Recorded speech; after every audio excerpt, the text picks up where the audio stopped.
Plutus menaces the poets, but once more Virgil shows himself more powerful than the rages of hell's monsters. The poets enter the fourth circle and find what seems to be a war in progress. The sinners are divided into two raging mobs, each soul among them straining madly at a great boulder-like weight. The two mobs meet, clashing their weights against one another, after which they separate, pushing the great weights apart, and begin over again. One mob is made of the hoarders, the other of the wasters.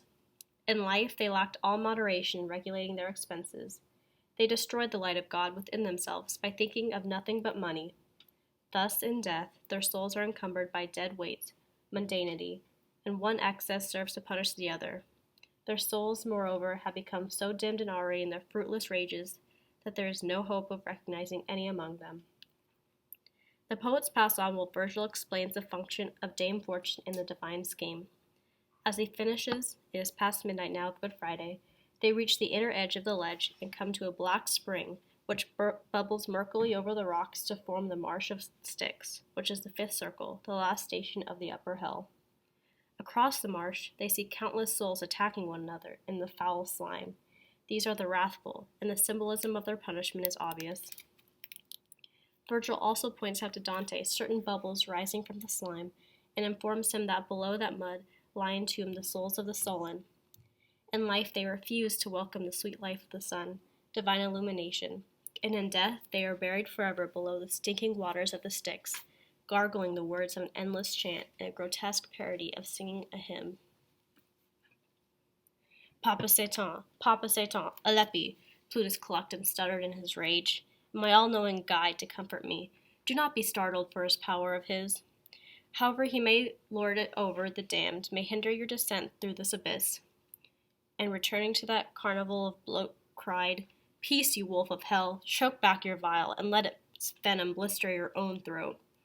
Our passage through this pit is willed on high by that same throne that loosed the angel wrath of Michael on ambition and mutiny.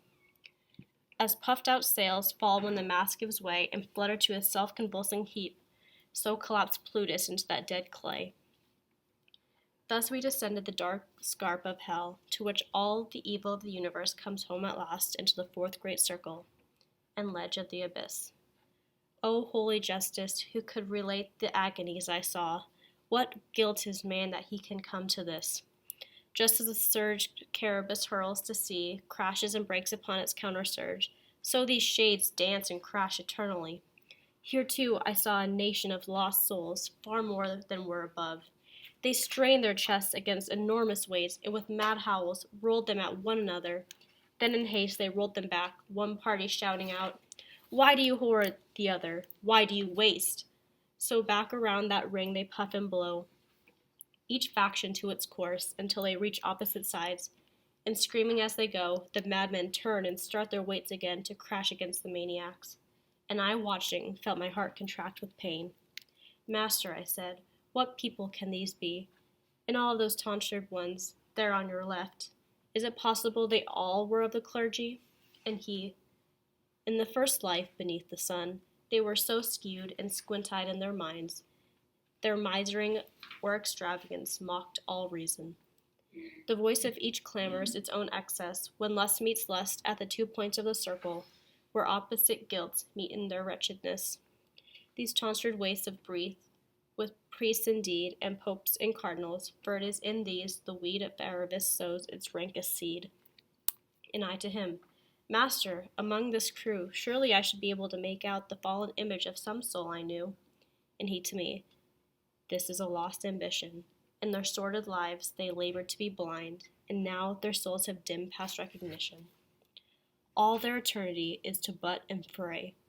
One crew will stand tight-fisted, the other stripped of its every hair at the bar of Judgment Day. Hoarding and squandering wasted all their light and brought them screaming to this brawl of race. You need no words of mine to grasp their plight. Now may you see the flitting vanity of the goods of fortune, for which men tear down all that are to build a mockery. Not all the gold that is or ever was under the sky could buy for one of these exhausted souls the fraction of a pause.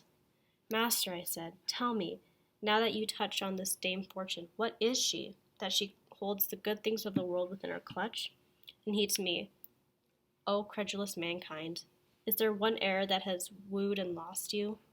Now listen, and strike error from your mind. That king, whose perfect wisdom transcends all, made the heavens and posted angels on them to guide the eternal light that it might fall from every sphere to every sphere the same. He made earth's splendors by a like decree, and posted at their minister this high dame, the lady of permutations. All earth's gear she changes from nation to nation, from house to house, in changeless change through every turning year. No mortal power may stay her spinning wheel. The nations rise and fall by her decree. None may foresee where she will set her heel. She passes and things pass. Man's mortal reason cannot encompass her. She rules her sphere as the other gods rule theirs. Season by season, her changes change her changes endlessly. And those who turn has come press on her so, she must be swift by hard necessity. And this is she so railed at and reviled that even her debtors in the joys of time blaspheme her name. Their oaths are bitter and wild, but she in her beatitude does not hear. Among the primal beings of God's joy, she breathes her blessedness and wheels her sphere. But the stars that marked our starting fall away. We must go deeper into greater pain, for it is not permitted that we stay. And crossing across the chasm's edge, we came to a spring that boiled and overflowed through a great crevice worn into the ledge. By the foul water, black from its very source, we found a nightmare path among the rocks, and followed the dark stream along its course.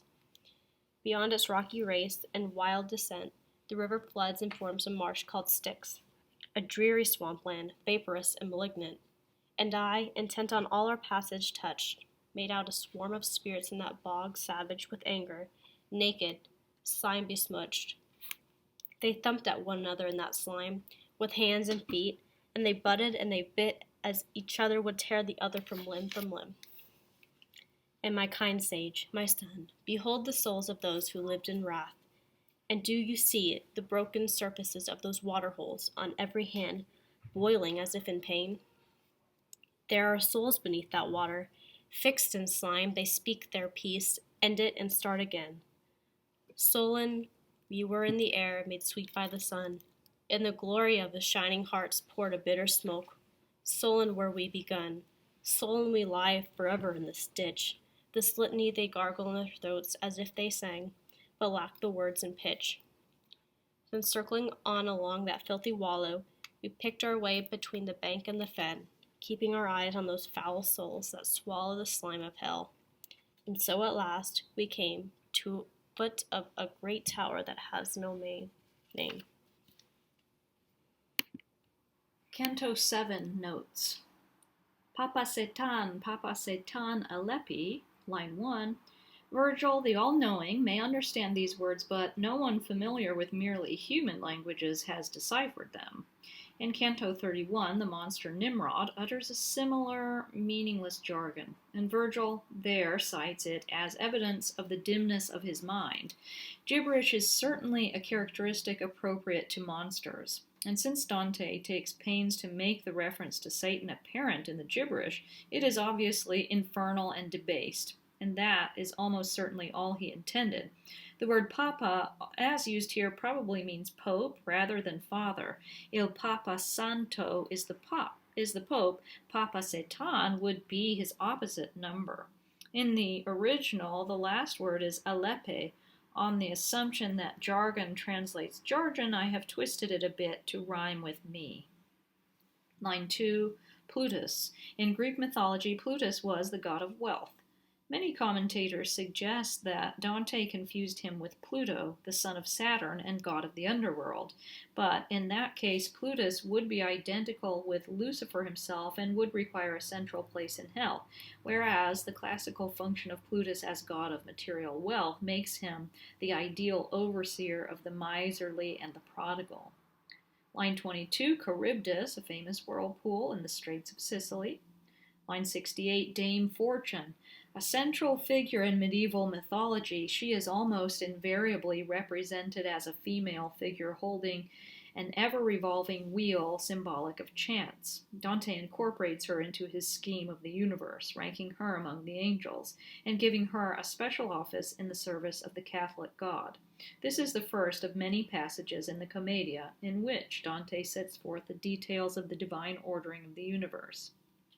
Line 84, none may foresee where she will set her heel. A literal translation of the original would be, she is hidden like a snake in the grass. To avoid the comic overtone of that figure in English, I have substituted another figure which I believe expresses Dante's intent without destroying his tone. Line 87, the other gods. Dante can only mean here the other angels and ministers of God. Line 97, but the stars that marked our starting fall away. It is now past midnight of Good Friday. Line 101, a black spring. All the waters of hell derive from one source. This black spring must therefore be the waters of Acheron boiling out of some subterranean passage. The fifth circle, the wrathful and the sullen, Dante's symbolism here is self-evident, but his reaction to these sinners is different from any we have observed thus far. Up to now he has either been appalled or overcome by pity. In his ironic description of the sullen, he ridicules the damned for the first time, and in the next canto he is to take pleasure, if only a passing pleasure, in increasing the sufferings of Filippo Argenti. Dante will again be moved to pity as he descends the slopes of hell. In fact, Virgil will find it necessary to scold him for pitying those whom Dante in his infinite wisdom has damned. Gradually, however, Dante's heart hardens against the damned as he descends lower and lower into hell, and this development should be followed through the Inferno along with many other themes Dante carries and builds upon. There is no way of grasping the genius of Dante's architectonic power without noting his careful development of such themes. Even beyond the brilliance of his details, Dante's power is structural. Everything relates to everything else. 9107, the Styx. The river Styx figures variously in classic mythology, but usually, and in later myths always, as a river of the underworld. Dante, to heighten his symbolism, makes it a filthy marsh. This marsh marks the first great division of hell. Between Acheron and Styx are punished the sins of incontinence, the sins of the she-wolf. This is the upper hell. Beyond Styx rise the flaming walls of the infernal city of Dis, within which are punished violence and fraud, the sins of the lion and the sins of the leopard. It is symbolically fitting that the approaches to the city of hell should be across the filthiest of marches. Line 131, a great tower. No special significance need be attributed to the tower. It serves as a signaling point for calling the ferryman from Dis.